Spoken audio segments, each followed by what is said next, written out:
Yes, all students, very good evening, and once again I welcome you back. And ಒಬ್ರು ಕೇಳಿದ್ದಾರೆ, ma'am without knowing withheld results how can we apply for evaluation when it will be updated ಅಂತ.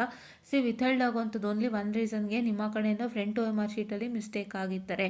But ಕೆಲವೊಂದ್ಸಲಿ ಏನಾಗಿರುತ್ತೆ ಅಂದರೆ, you will know right how we have return.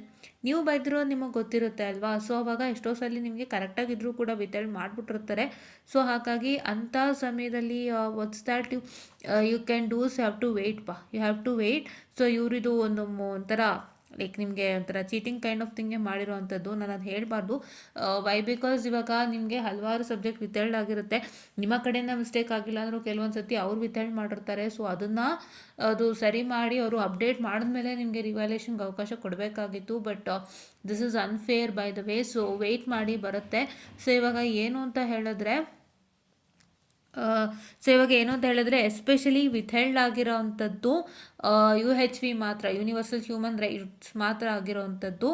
Universal human values ಒಂದೇ ವಿಥೆಲ್ಡ್ ಆಗಿರೋ ಕಾರಣದಿಂದಾಗಿ, ಬೇರೆ ಎಲ್ಲ ವಿಥೆಲ್ಡ್ ಆಗಿದೆ ಅಂದರೆ ಅದು ನಿಮ್ಮಲ್ಲೇ ಪ್ರಾಬ್ಲಮ್ ಇರುತ್ತೆ most probably in the front sheet. UHV ಆದರೆ ಹಲವಾರು ಜನಕ್ಕೆ ನೋಯಿಂಗ್ಲಿ ಆರ್ ಅನ್ನೋಯಿಂಗ್ಲಿ ಅವ್ರು ಮಾಡಿಬಿಡ್ತಾರೆ. ಅಂದರೆ ಅವರು ಕರೆಕ್ಟಾಗಿದ್ದರೂ ಕೂಡ ಸುಮ್ಮನೆ ವಿಥೆಲ್ಡ್ ಅಂತ ಹಾಕಿರೋವಂಥದ್ದಿದೆ. ಸೊ ಅದು ಖಂಡಿತ ಸೆಟ್ರೇಟ್ ಆಗುತ್ತೆ, ಏನೂ ತಲೆ ಕೆಡಿಸ್ಕೋಬೇಡಿ, ಓಕೆನಾ. So this is what is about to tell you ಅಂತ ಹೇಳ್ತಾ ಥ್ಯಾಂಕ್ ಯು.